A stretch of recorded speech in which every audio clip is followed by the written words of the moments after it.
un androïde fait pour la guerre et une orpheline qui produit de l'électricité. C'est les héros de ce nouveau manga? Exactement, Ryo and the Electric Dolls nous emmène dans un monde d'après-guerre, une guerre qui aura duré 100 ans entre les hommes et les IA. Et qui a gagné? Assez simple, les humains ont renoncé à l'électricité pour arrêter les combats. C'est efficace comme méthode. Et c'est donc 10 ans après cette guerre que l'on nous présente Ryo, une jeune orpheline qui a la capacité de produire de l'électricité. Mais cette dernière est taboue, donc j'imagine que c'est mal vu? Sans doute, heureusement, elle vit dans un endroit isolé avec celle qui l'a élevée, Ange, une poupée électrique. Une quoi? Une androïde contrôlée par IA, utilisée lors de la guerre. Mais du coup c'est un ennemi de l'humanité, non? Alors techniquement oui, mais elle est devenue autonome depuis que Métis, la chef des IA en quelque sorte, n'émet plus d'ordre. Autonome, d'accord, mais plus humaine? On va dire qu'il y a encore du travail, au grand malheur d'Ryo d'ailleurs, que son affection ne soit pas réciproque. Mais c'est un Yuri en quelque sorte. On pourrait le classer comme tel peut-être, surtout quand on voit qu'Ryo embrasse Ange pour la fournir en électricité, alors que c'est pas obligatoire. Mais est-ce qu'Ange n'a pas élevé Ryo juste pour qu'elle lui fournisse en électricité? T'as tout compris, les autres poupées électriques ne fonctionnent plus par manque de courant, donc c'est une aubaine pour elle. Bon, c'est bien beau tout ça, mais du coup le pitch du manga c'est quoi? Tout simplement l'histoire de nos deux protagonistes qui décident de quitter leur phare isolé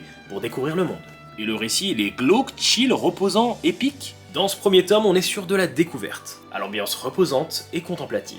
Ça n'empêche pas cette œuvre d'aborder des sujets un peu plus lourds, ou tout simplement le « est-ce qu'une IA peut avoir des sentiments ?» Bon, ça a l'air sympa, en plus on a un format assez grand. Ouais, et ça tombe bien puisque graphiquement, c'est très joli. Les environnements sont plutôt limités, je trouve, mais les personnages sont lumineux et expressifs, un véritable régal à lire. Bon bah je vais lire ça, il y a combien de tomes? 3 au Japon pour le moment, bonne lecture.